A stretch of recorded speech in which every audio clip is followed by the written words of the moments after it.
কুমিল্লার দাউদকান্দির রায়পুরে বাস চাপায় একই পরিবারের নারীসহ শিশুসহ 4 জন নিহত হয়েছে। এমন করুণ মৃত্যুতে শোকের ছায়া নেমে এসেছে পরিবারে।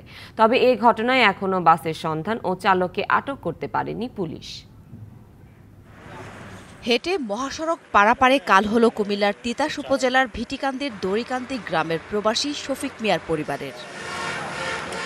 সোমবার সন্ধ্যায় ডাক্তার দেখিয়ে কুমিল্লা শহর থেকে বাড়ি ফেরার পথে রায়পুরায় ঢাকা চট্টগ্রাম মহাসড়ক পার হচ্ছিলেন শফিক মিয়ার স্ত্রী শাহিনুর, তার মা দিলবার নেসা ও 2 মেয়ে সাইমা ও রাইসা। এই সময় একটি ঢাকামুখী দ্রুতগামী বাস তাদের ধাক্কা দিয়ে পালিয়ে যায়। স্থানীয়রা তাদের গুরুতর আহত অবস্থায় গৌরীপুর উপজেলা স্বাস্থ্য কমপ্লেক্সে নিলে দিলবার নেসা, শাহিনুর ও রাইসাকে মৃত ঘোষণা করেন চিকিৎসক। মুমূর্ষু অবস্থায় সাইমাকে ঢাকায় নেয়ার পথে মারা যায়।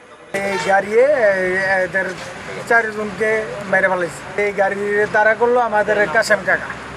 তো এই গাড়ি ঢাকার দিকে না যেয়ে গাড়ি আমিরাবাদ দিয়ে ঘুরিয়া কুমিল্লার দিকে যায়। একই সাথে একই পরিবারের 4 জনের এমন মৃত্যুতে শোকের ছায়া নেমে এসেছে পরিবারে। মোবাইলে আওয়াজ হয়, তারা ধরেন। এরপরে এই রায়পুর থেকে ফোন গেছে যে রুগিয়ে এই অ্যাক্সিডেন্ট। বাসের সন্ধান ও চালককে ধরতে অভিযান চলছে পুলিশের।